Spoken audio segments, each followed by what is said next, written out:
এবারের নির্বাচনে যারা ১,০০০ টাকার লোভে ভোট বিক্রি করবেন তারা জাতির শত্রু।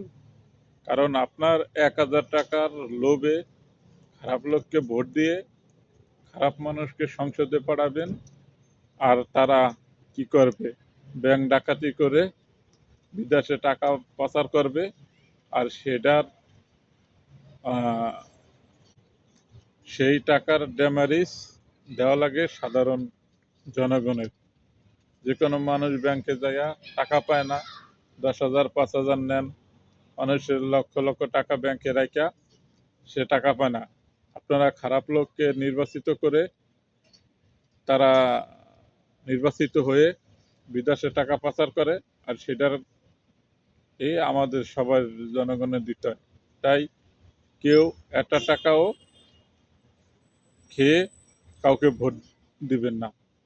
সোজা কথা, এক কথায় কোনো ভোট বিক্রি করবেন না। লোভ ছাড়েন। অনেক লোভ করছেন, আপনাদের লোভের কারণেই যে কোনো মানুষ সরকারে আসে তারা দুর্নীতি করে। লোভ করবেন না, ভালো লোককে ভোট দিবেন। ঠিক আছে, সুন্দর একটা দেশ করুন। ঠিক আছে, বহির্বিশ্বের ভিতরে তাকান আর বাংলাদেশের দিকে তাকান। বাংলাদেশের মানুষের নেতাগো পিছে ঘুরে ১০০ ৫০০ ২,০০০ টাকা খাওয়ার জন্য, ঠিক আছে, নিজের জীবনকে শেষ করে দেয়।